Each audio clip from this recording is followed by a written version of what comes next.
Welcome to our panel, everyone. Today we have Pandit Dasa here to talk to us about active listening.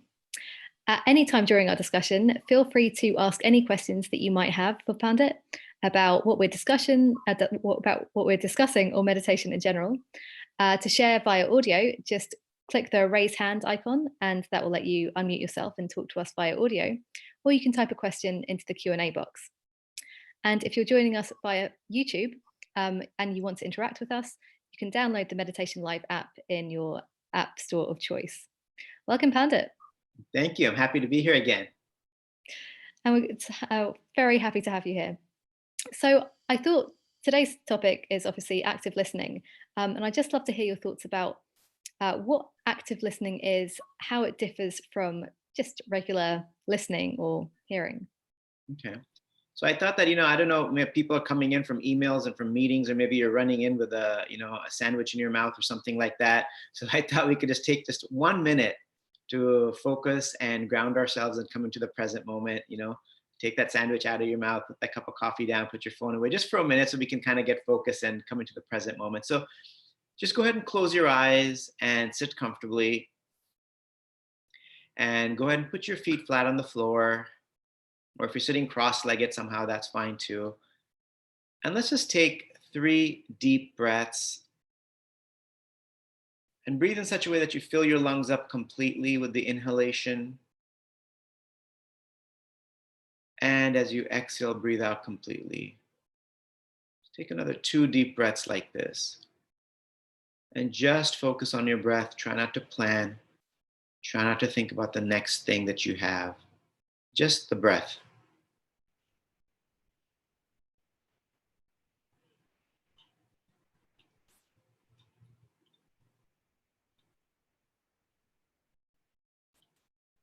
And when you're finished, you can slowly and gradually just begin to open your eyes.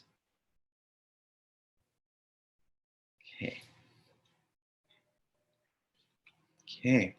So the question was, what's the difference between active listening and just listening? Is that right, Kat? Yeah? That's right. Okay. So I think active listening is when you're really trying to understand where the other person is coming from and what they really want to say. So you're actively trying to understand what's on their mind and why they're saying what they're saying. A lot of times, we're listening with the intention to respond. And so therefore, so you have to think about it for a second. When your brain is starting to formulate a response, it's no longer really able to hear what the other person's saying. Yes, the noise coming from their mouth still enters your ear, as would a noise of a dropping cup or somebody screaming. Noises will still enter your ears, but you won't filter that noise into words and what they're actually saying and why they're saying what they're saying. You won't be able to, at that point, be able to recognize their concerns or even read between the lines. And that's really important, that when we're active listening, for me, is really trying to just focus. And if you catch your mind wanting to respond, especially if there's what they're saying may be somewhat critical of something you've said or done, in that moment, our ego becomes inflamed. And then we no longer really hear what they're saying because we're really ready to defend ourselves. So I feel like active listening is like, I'm listening to you. If my phone buzzes, I'm not going to even look at it, or I'll even have the respect to put it on silent before our conversation. That's also part of active listening, like taking this thing, putting it on silent and putting it in your desk or something like that, so that it doesn't distract you, and really paying attention, not just to the words, but trying to put yourself in the person's shoes to like, why are they saying what they're saying? Yes, maybe they're upset. Maybe they're concerned about something. Let me try to empathize. Let me try to really understand why they're saying what they're saying, as opposed to just listening, which means when you're just listening, your mind could be literally all over the place and you're really not hearing what the other person's saying.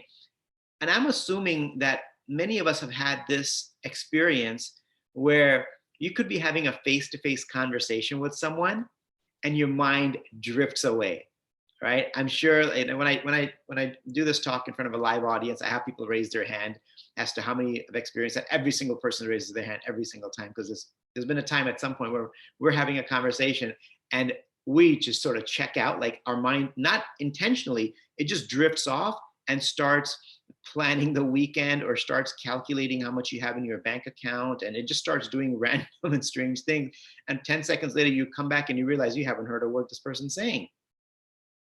So active listening is remaining present, remaining focused while the other person's speaking. I love that, Panda, and I was trying to do my very best to just be completely focused, but it's hard, right? And even if we have the best intention to focus on somebody, naturally our mind kind of comes up with these other ideas, things that we just want to say. Mhm. It feels a lot like when I'm trying to meditate, and I'm trying to maybe focus on something, but other thoughts and ideas come into my head. And I'm just wondering if meditation or just being present in the moment is that something that can help us with active listening? Well, meditation 1000% can help us, because as soon as you try to meditate, I lived as a monk for 15 years and I still struggle with keeping my mind in the present moment. So that's just a little encouragement for all of you who may be struggling with your mind. So basically, when you meditate, you realize that within 2 or 3 seconds, your mind is already off running in another direction, just like a 2-year-old can't sit still, so the mind can't either. And then you bring it back and boom, it's gone again within 2.5 seconds of running in the other direction. And our endeavor is to keep bringing it back, right? It goes and you bring it back, goes and bring it back. And this allows the mind to become stronger. You're basically strengthening the muscle of your mind. And not only that, it's almost like doing push-ups, with your mind, but also you're starting to recognize when your mind does drift. So you'll catch it before it's gone for 25 seconds. You'll be able, like, oh, it's almost like you're aware now, like you've put, like a sort of like a low jack system on your mind where it drifts, alarm goes, oh, it's drifting. I'm having a conversation. I got to bring it right back right now, So you bring it back much faster. So same thing. So when that practice, when you do that on a regular basis, you're meditating regularly, you're catching your mind before it goes too far, bringing it back. Well, guess what? Same thing's going to happen when you're talking to someone. Your mind starts to drift. You just become accustomed to catching your mind before the leash gets shorter and shorter the more you meditate, and before it goes too far, you kind of bring it back. Same thing happens in anything. When you're driving, that exercise is going to help us in any aspect of life where we find ourselves getting distracted. I love that, and I love the analogy of like a 2-year-old, or I mean, I'm also thinking about like a puppy who you're just trying to train. Yeah, And it's like a lot more of a compassionate way of thinking about it. It's not like we're expected to have 100% focus from the get-go. And like you said, you've been practicing this for a very long time. It's a practice, basically. for sure. So I'm wondering if we can actually have a bit more of a formal practice with you, and maybe put some of this into action. Yeah, sure. Should we see if anyone has any questions about any of that before we get into the actual meditation? Yeah, that would be great. I mean, questions are welcome at any time, but it would be a really good time now, if anyone does have anything that they want to ask that we've been discussing so far. You can use the chat box, the Q&A box, or raise your hand. Another thing, while we wait for people's questions, another thing that, it's a great reminder, very simple, but kind of almost humorous, but, it can help us become aware of how important it is to listen actively, or listen in period. Because if you look at it, nature designed us with 2 ears and 1 mouth. That means we're meant to be using these twice as much as this, but it's usually the other way around. Where this one's running a lot and this one's, these are closed even though they're open. And the other also interesting thing is that nature, when designing us, left these wide open. See, they're open, right? They're open. And this naturally remains closed. This requires an effort to open. This requires no effort because they're already open. And I think if we just remember this simple formula every day when you're brushing your teeth, before you run out, like, oh yeah, I've got only one of these and this remains closed. I've got two of these which naturally remain open. If we remember that simple formula throughout our day, our communications are going to be much better. Our relationships with each other are going to be much better. I think so many things will be improved if we can remember the simple formula. Yep, the clues are all there. Like Yeah, Rohan says, intelligent design. Yeah, maybe. very intelligent.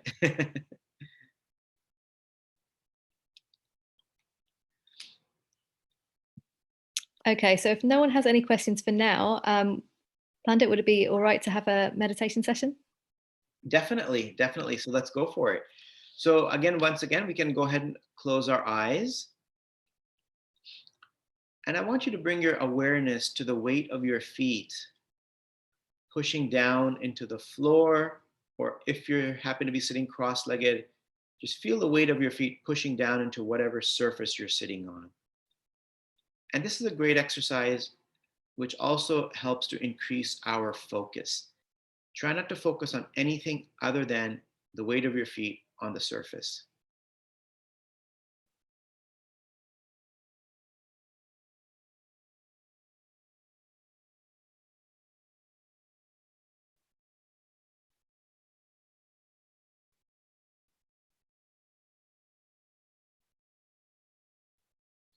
Now become aware of the weight of your body pushing down into the seat that you're sitting on, and keep all of your focus there. Again, strengthen your mind, train it to stay focused on one point or one thing or one person.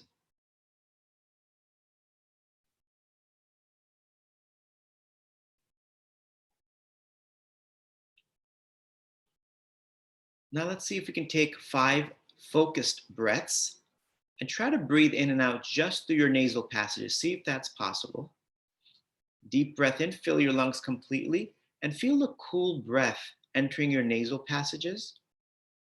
And when you exhale, notice that the exhalation is warmer than the cooler inhalation. So I want you to pay attention to this difference in the temperature between the ingoing breath and the outgoing breath. And take 5 deep breaths like this. Fill your lungs completely.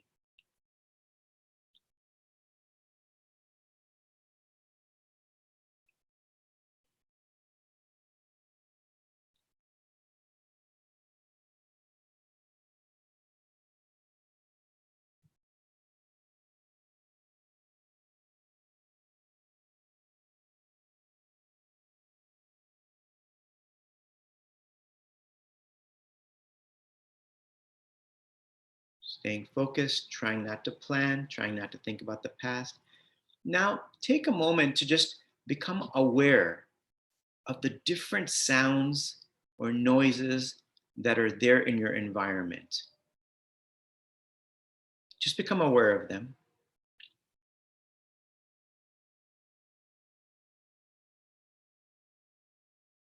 Maybe you can hear the keyboard where someone's typing on their keyboard. Maybe someone's having a conversation. Maybe someone's got a squeaky chair. Just become aware of the different noises.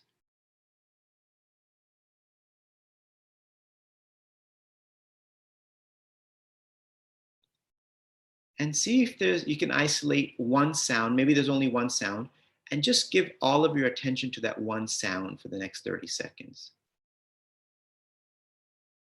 Just focus hearing actively that one sound.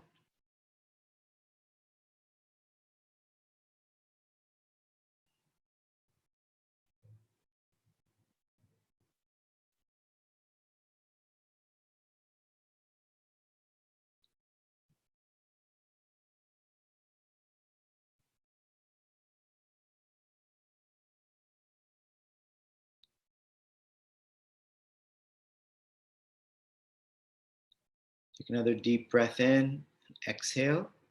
And let's take a moment to bring our awareness into the region of the heart.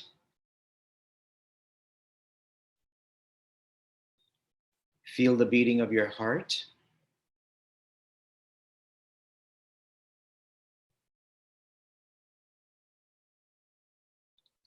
Take a moment to feel grateful for 3 things that happened just today. 3 things from today that you're grateful for. It's a great exercise to create a more positive mindset whenever we're feeling down or negative.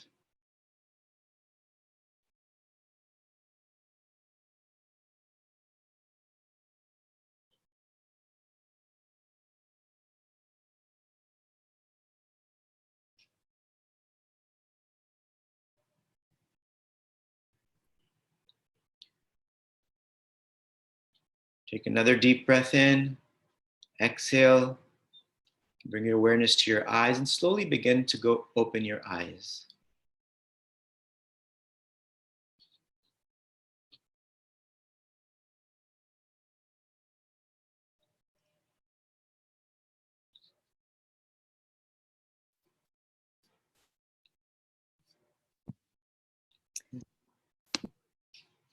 Thank you so much, Pandit.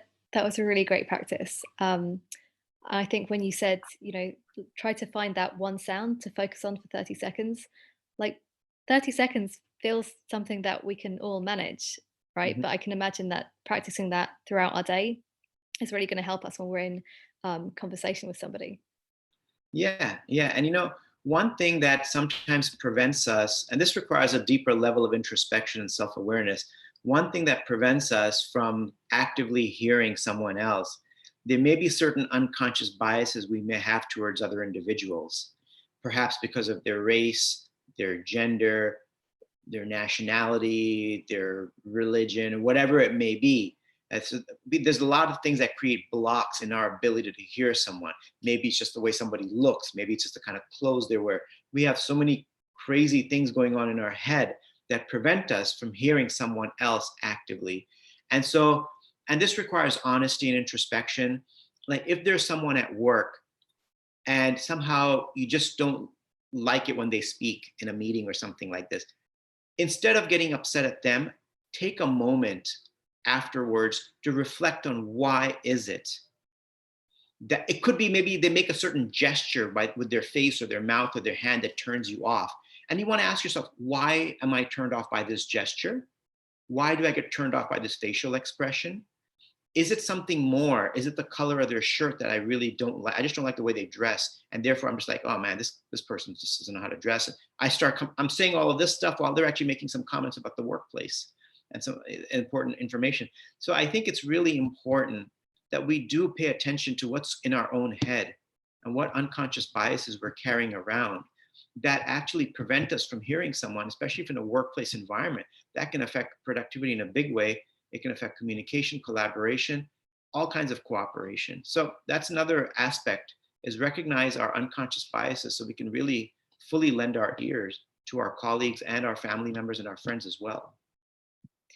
Yeah, I love that. And I'm so glad you brought that up because it's something that I think, honestly, a lot of us don't want to look at. Like, we don't want to see where we're being biased in some way, but, to actually look at that is really important. So, yeah, Or it's a like good reminder. maybe like you've been in the company 5 years or 10 years and there's a new person or an intern that comes and to come to the meeting and they make a comment and immediately like, what does this person know? They just started, they're still in like senior in college, or they're just like what could they possibly have to contribute? So therefore there's an unconscious bias already formed in your mind. So I'm just raising awareness that when you do that kind of stuff, to become aware, like, wow, I just made a comment.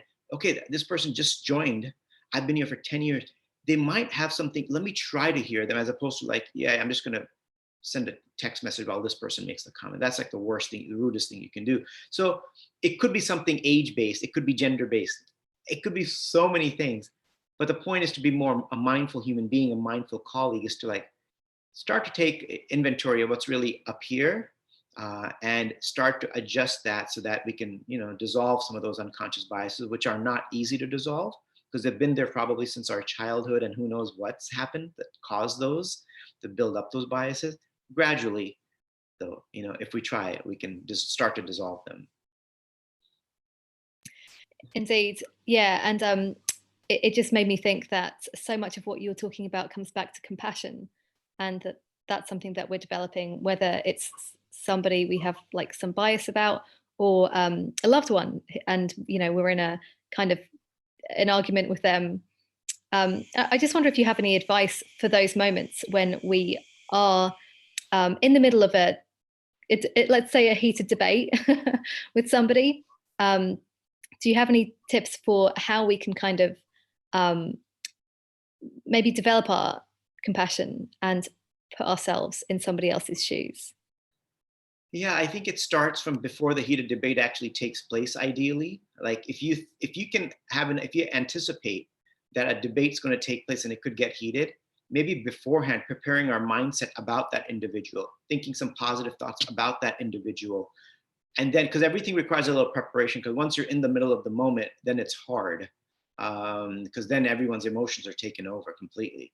But beforehand, if you know, like, okay, I'm about to have a hard conversation and it may go in a bad direction, let me just take a moment to just feel grateful for a few things, feel grateful for this person, think of their positive qualities. And maybe before that hard conversation, start the conversation up by appreciating something about them, like to them. And then that kind of dissolve things a little bit, you know? For sure, for sure. And I see there's a question here from Jennifer. So if somebody is talking, for over half an hour, this sounds like there's somebody in her life who,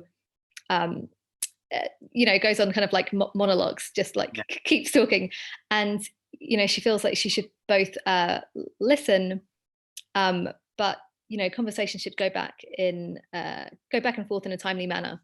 How do you deal with somebody who does that monologue thing, and it's really hard to kind of interrupt them, or they interrupt you a lot maybe? How do you have any advice for that? Yeah, I think that's a conversation to obviously have with that person at a different time, not while they're in the middle of it, because then when you say something, they won't be able to hear it. So one example that you can use, which I sometimes use, I'm like, okay, so you have your phone, it's on, but after like a certain time, the screen shuts off, sleep mode.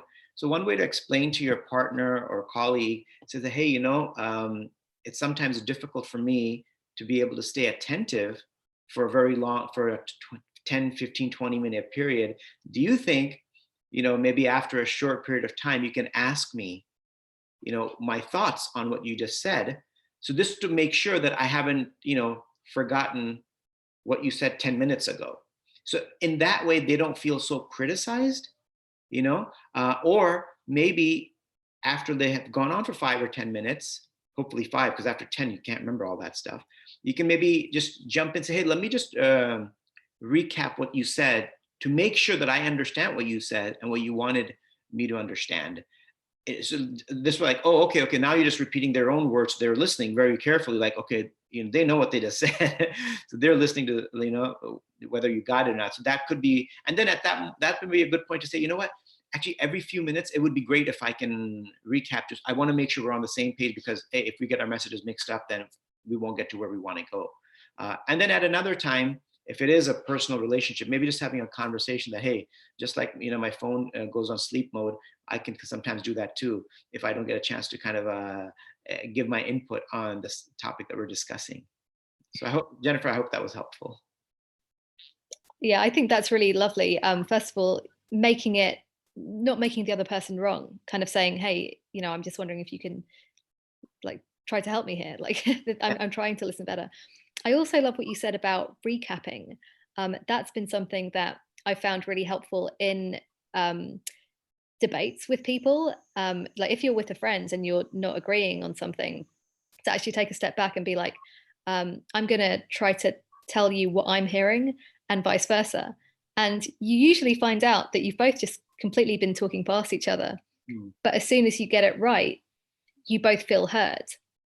Yeah. So you're kind of reminding me there that like this idea of recapping what the other person has said, is really wonderful. Like it feels really good when somebody does that, I think. Yeah, that means they were really actively listening and heard everything you said. Yeah, I mean, what's more satisfying than to know that you've been heard and understood? Exactly. Yeah. So Panda, as we're just about wrapping up here, I wonder if anyone else has any final questions or comments. But I'd also love if you have any other exercises for us that might help us with active listening, whether it is another mindfulness practice, or anything else that we can do, really. Yeah, I think that some of the things that I mentioned, I think I'll recap those, because I think those are the ones I'd like to focus on. Is just becoming aware of your unconscious biases. That's one. Like, know what disturbs you about another individual. And when you do feel disturbed, don't think that they're causing the disturbance, because the disturbance is inside of you. They're not disturbed, so it's your thing. to understand why it's there and what you can do to dissolve it gradually and slowly. And again, become aware more and more through the meditation practices that when your mind wanders, that you catch it before it goes too far. And the more we do that, the better we'll become at not just meditating, but also at listening to other people. And maybe like it may even help our driving and other things because you can stay more focused and in the present moment. So, recognizing our unconscious biases and bringing our mind back quicker. But that only happens if we practice regularly on a regular basis. So I think that's what I'd like people to focus on. I love it. Thank you, Pandit. You've shared so many tips with us today. My pleasure. Thank you. So if no one else has anything else to add, Pandit, I just want to thank you again from the bottom of my heart. Lots of things for us to think about today. Is there anything else you'd like to say before we close out? No, I hope everybody has a wonderful day and a wonderful rest of the week.